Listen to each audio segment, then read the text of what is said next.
তুমি যেটা করছো সেটা ঠিক করো নাই। জোর করে কখনো সম্পর্ক যেমন তৈরি হয় না, তেমনি ভাঙাও যায় না। তুমি যার জন্য এত কিছু করতেছো, সে তোমার জন্য কি করেছে একবারও কি ভেবে দেখো? তোমার বাবা মা তোমার জন্য এত কিছু করছে, তুমি তাদের জন্য কি করেছো?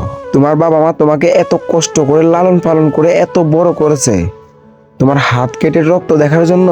বাবা মার কি এটাই স্বপ্ন ছিল যে সন্তান 2 দিনের পরিচয়ে অচেনা এক মেয়ের জন্য বা ছেলের জন্য হাত কাটবে? সেই হাত কাটা তোমার বাবা মার কি এটাই স্বপ্ন ছিল? তুমি যার জন্য হাত কাটতেছো, তার সাথে তোমার পরিচয় কত দিনের? তোমার বাবা মার দিকে তাকিয়ে দেখো, তোমাকে বিনা স্বার্থে এই পর্যন্ত নিয়ে এসেছে, ভাই এনে দিয়েছে। তোমার গার্লফ্রেন্ড তোমাকে স্বার্থের জন্য ভালোবাসে, তোমার বাবা মা তোমাকে বিনা স্বার্থে ভালোবাসে। তুমি তোমার বাবা মায়ের জন্য এখনো কিছু করতে পারলে না, কিন্তু ঠিকই অন্য মেয়ের জন্য অনেক কিছু করে ফেলছো। তুমি তোমার ভালোবাসার জন্য জীবন দিতে পারবে, শরীরের সব রক্ত ঝরিয়ে দিতে পারবে। একবারও চিন্তা করছো তোমার বাবা মায়ের কথা? তোমার মৃত্যুতে, তোমার কিছু হলে তোমার গার্লফ্রেন্ড কষ্ট পাবে না, কাঁদবে না, বা সর্বোচ্চ কাঁদলেও 2 থেকে 3 দিন কাঁদবে। বাট এর 2 দিন পরেই তোমার গার্লফ্রেন্ড অন্যের হাত ধরে চলে যাবে।